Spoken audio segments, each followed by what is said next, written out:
Boys, Season 4, Episode 6. This show could have another good 2 seasons, I think. Still a lot of stuff that they can cover.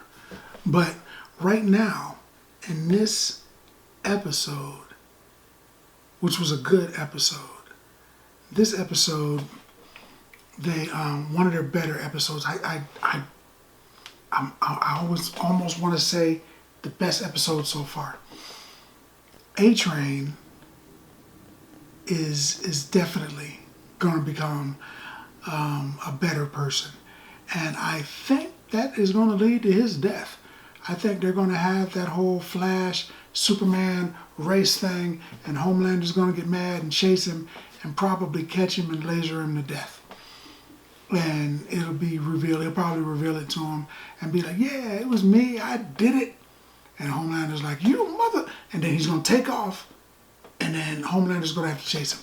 Because you can tell from the last few episodes, actually from the end of last season, A-Train wants to be a good guy.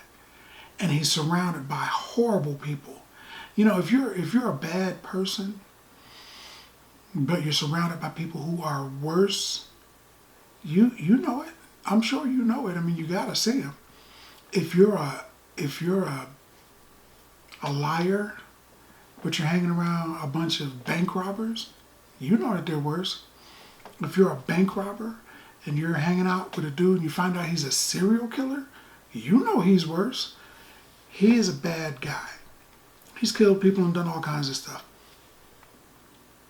But he's hanging out, he's African American, and he's hanging out with people who are determined to have his worst interests in mind for themselves. They're thinking, you know, one guy, Tech Knight, actually tells him that his family got rich. The start of their family fortune was they were slave catchers. So when your slave would run away, you would hire them. They'd go catch your slave. And A-Train has the ability of superhuman speed. But Tech Knight tells him, you know, I wonder if my great-great-grandfather could have caught your great-great-grandfather. I'm sure he could have. And he said, you know, I mean, he says that to his face. My great-great-grandfather would have chased down and captured and tortured your great-great-grandfather. That's a horrible thing to say to an African American. You trust me. I'm African American and I know. And he says that to him. Things are happening at a particular party that the boys are trying to infiltrate, where people are just saying horrible things to the women, telling them that if they get into an SA situation where they're assaulted, that if it's forced, basically, and they didn't say forced, they used the R word, but if it's forced, it's okay because a woman's body will reject it. That is not accurate. That's not right. That ain't right. I mean, they're saying a lot of things at this party, and Vice President Newman is there, and she's hearing these things, and Sister Sage is there, and she's hearing those things, and Tech Knight is there, and he's hearing them, and the three of them are clearly put off by what they're hearing. The Boys has a habit of coming really close to or touching on Marvel, DC, American reality. They copy their heroes and villains, or most of their heroes, from Marvel and DC comic books. They get their story line about what's happening in the world. They get that from the front pages of the newspaper, from what happens on the news, the late night news, what's happening in politics, what's happening around the world. They use that in their stories. And I mean, there's a guy screaming crazy things at a person, and he's wearing a red hat with stuff written on it. They mentioned Black Lives Matter. This movie is very political, TV show rather. And not saying it's good or bad, but that is exactly what it is. It has very strong political themes. And these three people are at a party where these political themes are being blasted in their face. Things that they themselves should not and probably do not like. So that caught my attention. I like the storytelling of this. Again, it sways. It's a hard turn from where the books went, but I think it's more interesting than the books. Homelander is at this party, and he brings the seven there. Most of the seven. A couple of them didn't get an invite, but he brings most of the seven there, and he wants to propose to these billionaires that they can help him take over the world by helping him control America, take over America. Again, stuff that you would find in politics today. So they're like, okay, what's your plan? What about this? What about that? What about the other? And when Stan Edgar left Vought and Homelander was going to be in charge, he didn't understand the nuances of running the company. People asked him questions and he didn't have answers. He got angry because he didn't know anything. He just mostly walked around, looked pretty, lasered people here and there, and figured that was enough for him to be in charge. It is not. Be in charge, you actually have to know something.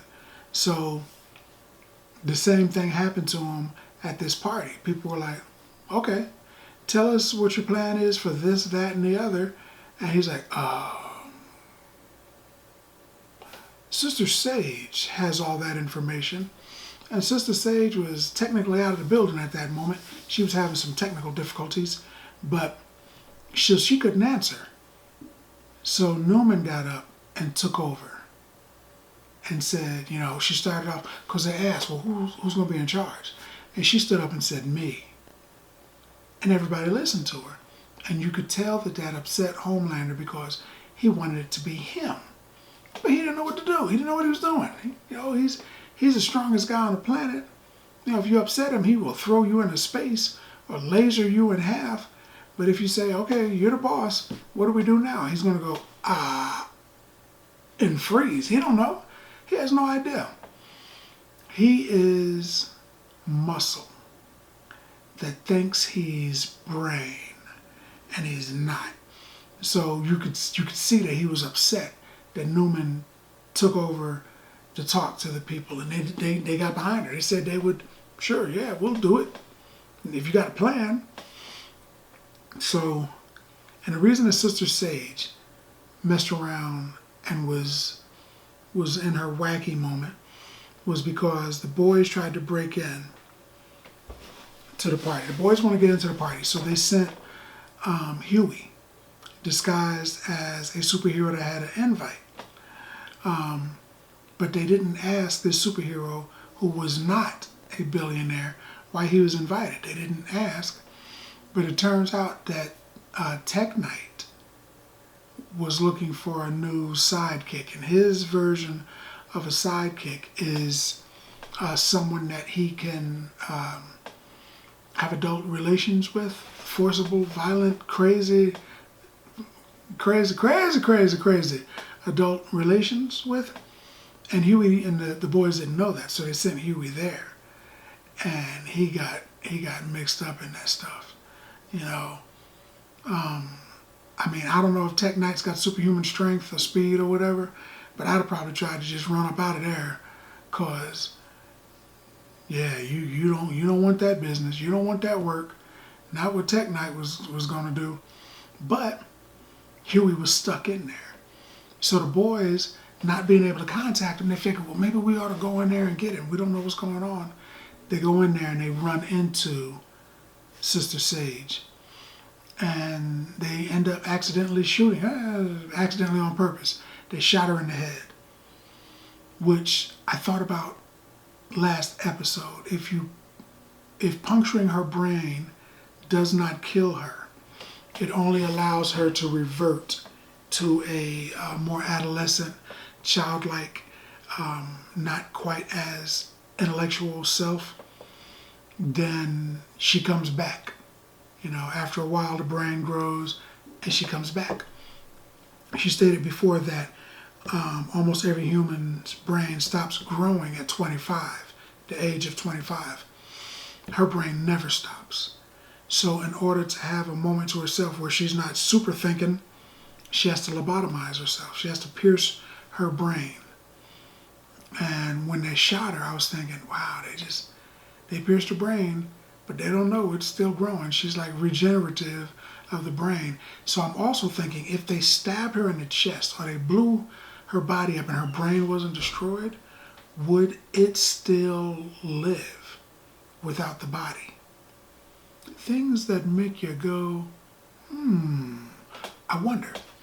Then, so she gets shot and she's in her adolescent form, which appears by the last time they show her, maybe 30 minutes after getting shot, it looks like she might be back to herself.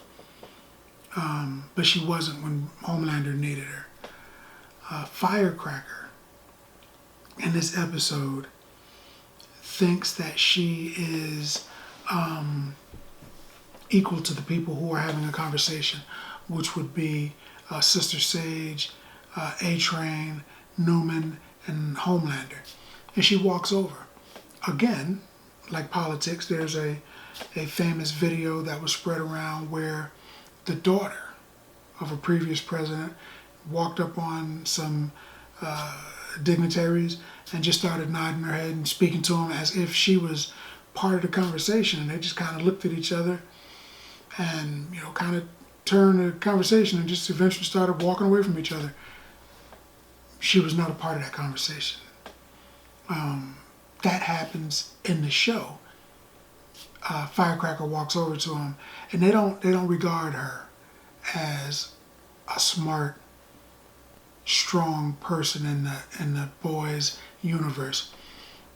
She doesn't appear to be very smart, and her abilities as Firecracker is she can make sparks come out of her head. Sparks, she's, and that's it. Not even like blinding, not even Jubilee sparks. Just and that's it. I don't think she's super strong because she got that business last week from Annie. Annie beat her down. So I don't think she's super strong. So I think she just got those sparks. That's it. That's, I guess she got a weak power. Not everybody gets a Homelander power.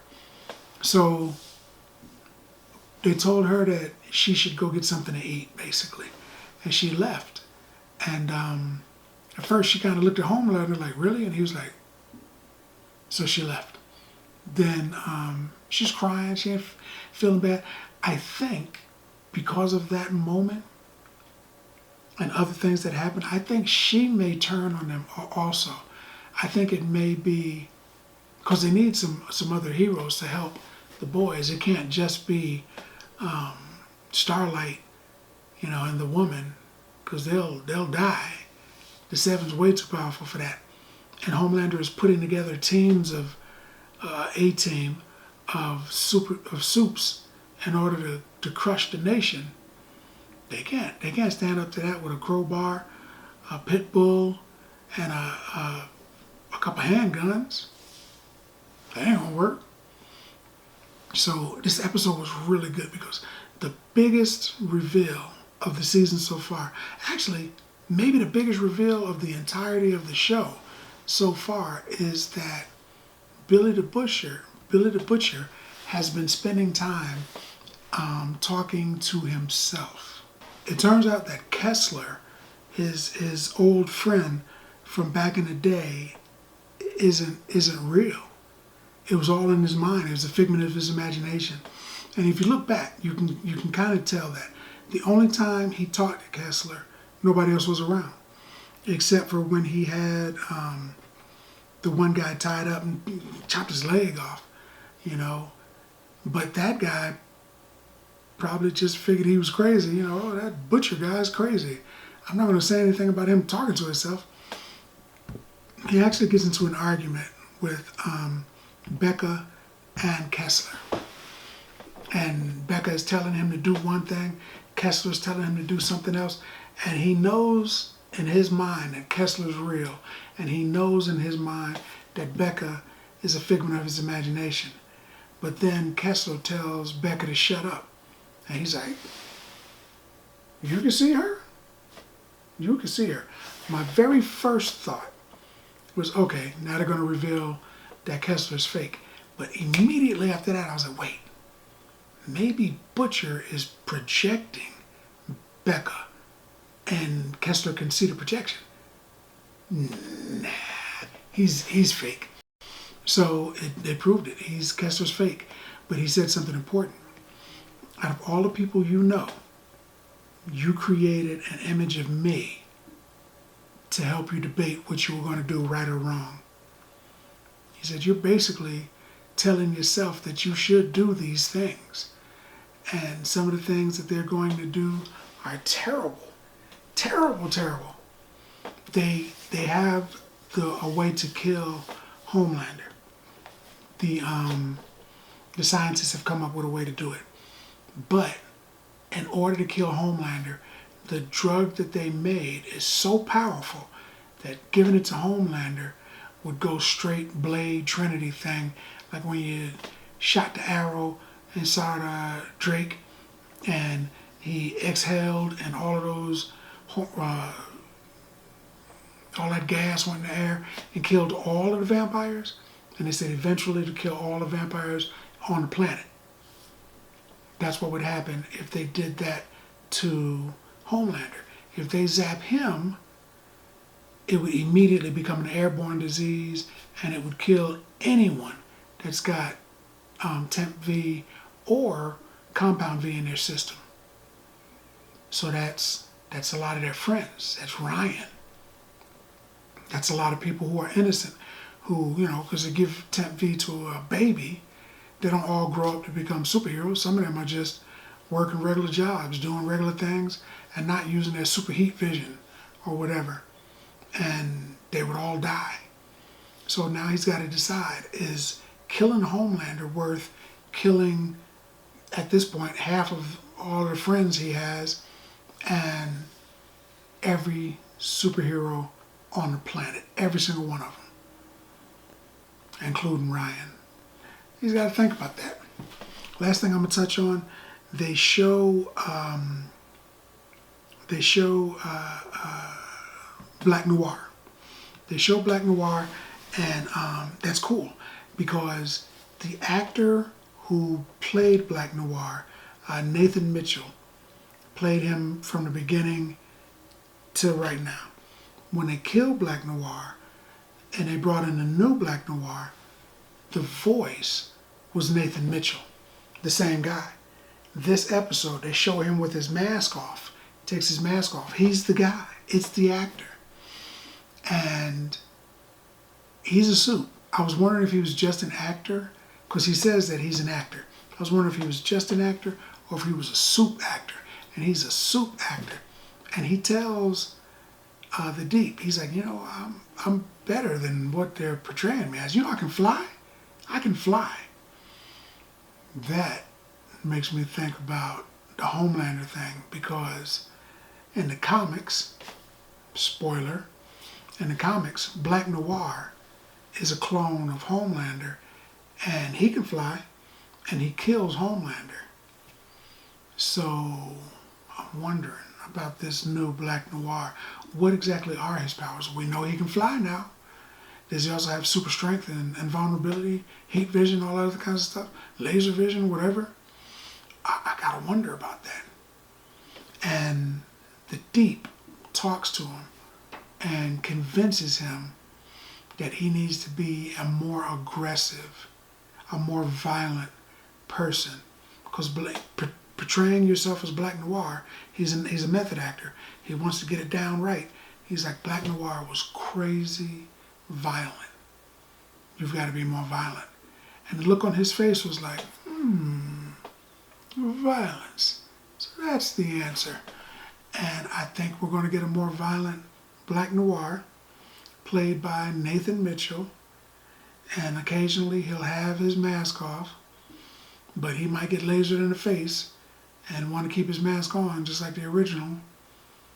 And he might have superhuman strength and he might fight Homelander. I don't know. But the plot thickens. And I like The Boys. I really like this episode, but I like The Boys. Stuff happens to Huey. I'm not even going to get into it. But I like this episode. I like The Boys, man. I like The Boys. I like The Boys so much that I would give this episode of The Boys